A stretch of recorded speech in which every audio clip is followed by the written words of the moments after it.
Hi, you are watching this video to get your notes for World War One. So we will go ahead and get started. Make sure you have the notes and a pen or pencil. So we're going to start out by talking about what caused World War One to happen. And you're going to notice on your notes that we have an acronym. So we have the word mania, and it's written down the side of your notes. And what I would suggest is that you go ahead and highlight these 5 letters, the MANIA, just so that it really stands out to you, because this is a good way to remember what the causes were. If you can remember the acronym MANIA, then you have a better chance of remembering these 5 causes. So the first cause we're going to look at is militarism. And we're going to fill in the blanks, which says countries in Europe began to build up their militaries. So the definition of militarism is it's the idea that using military force is a good way to solve problems. So countries in Europe were building up their militaries, thinking that they could intimidate or they could maybe bully or threaten people into doing things or not doing things, because those countries would fear them because the militaries were so strong. And once one country built up its military, other countries started doing the same, so that if something were to happen, they would have that strong military to be able to defend themselves and to fight against other people.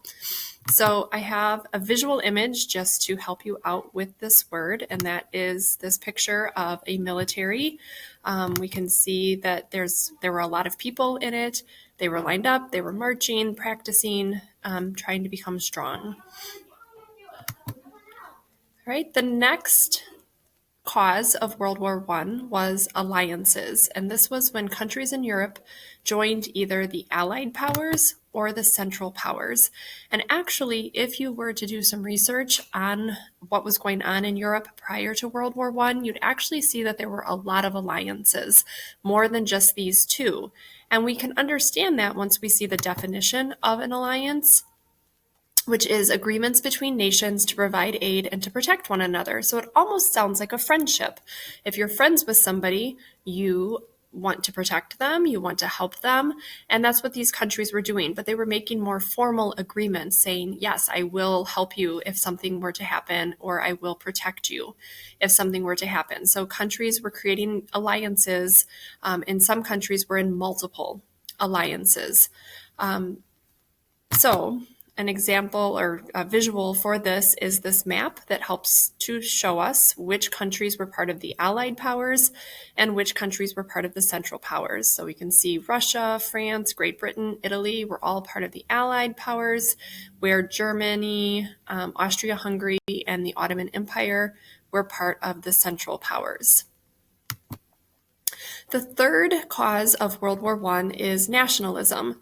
And I'm actually just going to go ahead and fill these in and get to that definition right away. So nationalism is pride in one's country. And on the surface level, that seems like a good thing, to be proud of where you're from, to wave the flag. And we would definitely say that in the United States, there is nationalism. We have pride in our country, where we want to support our country. We are proud of where we come from. We wave the flag on the 4th of July. But nationalism can kind of be taken to an extreme, and that is where when you think that your country is the best country, or that everybody is inferior to you, or that everybody should be the same as you. So that's where nationalism kind of goes to that next level of being a negative thing. So what was going on before World War I was that some countries wanted to create a new country for people of their ethnicity. So they wanted to kind of reach out and make more people like them. And then we come to our fourth cause actually we have some visuals. So this is an example of how nationalism can be a good thing, just being patriotic and waving your flag. And then the next visual is how nationalism can start to take on a negative connotation, where everybody's just sort of following in line, doing the same thing, trying to be the same, under this flag of nationalism. So that's where we could see nationalism kind of taking a turn for the negative. All right, next we have imperialism, and this is where countries were trying to extend their power by taking over more land. And that is pretty close to the definition of imperialism as well, when one country takes over another country economically, so money, and politically, so the political system or the government. And countries were trying to do this. They wanted to extend their power.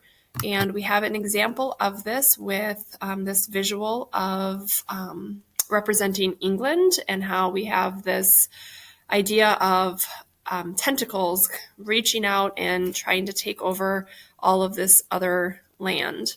So that helps to hopefully visualize what imperialism means.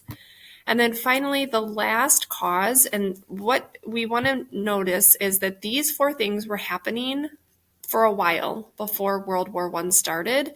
It's not like it happened once and all of a sudden the war started. These things were going on and they were all causes of the war. But then one thing happened that really made the war, that sparked the flame for the war to actually begin, and that was an assassination. And it was the assassination of Archduke Franz Ferdinand, who was from Austria-Hungary. And we're going to learn in just a little bit that Austria-Hungary was in the Central Powers for the Allies, or as their ally, or alliance, sorry. And then he was killed by a Serbian rebel, and we're going to learn that Serbia was in the Allied powers. So we see somebody being killed by that opposite alliance, and that was the spark that caused the war to happen. I would like you to go ahead and highlight this one, because when you do take the quiz, even though there were all of these different causes that led up to the war, this was the spark. So when you take the quiz and it asks about the cause of World War I, this is going to be your answer. So I'm kind of giving that one away, but I just wanted to make sure people weren't confused. All right, so the next thing on your notes is this chart of the Allied powers and the Central powers. These were the two sides in World War I. So for the Allied powers, we have Britain, France, Belgium, Russia, Italy, and Serbia. And for the Central powers, we have Germany, Austria-Hungary, the Ottoman Empire, and Bulgaria. So take some time to write those down.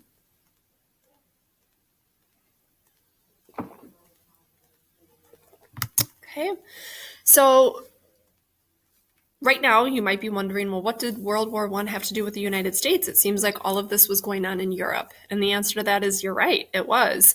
And the United States really was trying to stay neutral. So that's what we're going to take a look at is, even though we wanted to stay neutral, how is it that the United States ended up in this war anyway? So the United States and President Woodrow Wilson wanted to stay neutral. And the definition of neutral is not taking a side in a conflict. This was happening across the world. We really weren't part of the problem. And so the United States really wanted to just stay out of it. But on May 7th, 1915, Germany attacked a British passenger ship. So it had nothing to do with fighting, no threat. They attacked this passenger ship called the Lusitania, and they ended up killing 128 Americans who were on that ship. So this started to get the United States involved. And although this didn't cause the U.S. to go into the war, it definitely started that process. All right, so even though Germany did this, they promised not to attack any more passenger ships. So the United States said, okay, we're not going to join the war. We'll take your word.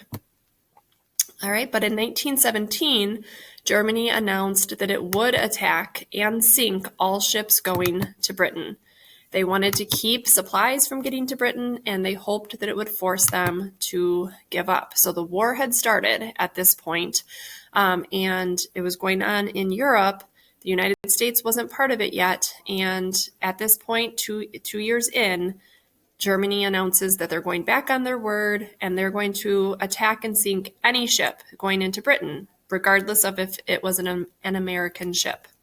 So the United States had strong political and economic ties to Britain, so the chances of the United States having ships going into Britain was pretty good. We did trade with Britain, so this started to get the United States a little bit more involved.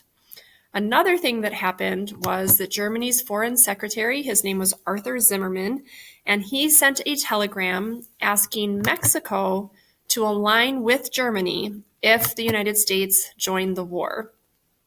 So this again was a little bit of a threat to the United States, where Germany was being proactive, saying, hey, if the US joins the war, we want to get Mexico to align with us because Mexico and the United States border each other. And it would mean potentially that there could have been fighting in the United States during World War I. Luckily, Mexico said, no, we are not going to do that. But regardless, the United States found out about it, and that did not make them very happy. All right, so the United States eventually does join the war, and sort of the breaking point for this was in March 1917, German submarines sank 5 United States merchant ships. So merchant ships would be ships that had products on them for trade, and so it had nothing to do with fighting or getting involved in the war, but Germany sunk them anyway. So this was the breaking point, and the United States on April 6th, 1917, declared war on Germany, and they joined the Allied powers, or the Allies. Since the U.S. military was very small at this time, the United States had not been in a war in a long time, and they really weren't seeking out to be in any war, so the military had decreased and was small, so Congress passed the Selective Service Act, which put a military draft in place. And the definition of military draft is a way of making the people of a nation join the armed forces. So instead of volunteering to join the armed forces, you were basically told that you had to join the armed forces. All right, so we have something called propaganda, and propaganda was used to get people to do certain things or to believe certain things. So this would have been a propaganda poster in the United States getting people to sign up and register for the draft. So we see Uncle Sam saying, I want you for the U.S. Army. All right, and here's another propaganda poster. So we have a girl, and she's saying, gee, I wish I were a man. I'd join.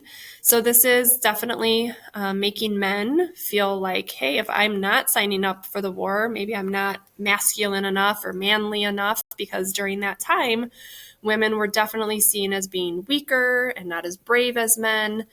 So if a woman was willing to join the war, then definitely all men should be willing. That was sort of the belief at that time, and that's certainly the belief that this poster was playing into. All right, so the U.S. government, in order to build up their military, they rushed to build training camps and to gather supplies for their new soldiers. And it didn't take long. U.S. troops arrived in France by the end of June 1917. So it only took a couple of months for the United States to get their military in order and to send troops over to start fighting in the war in just about 2 months' time. All right, so we're going to stop here for video 1. If you finished this and you still have time in class, you can certainly start the next video, but we'll start up with lesson 2 in video 2 for World War I.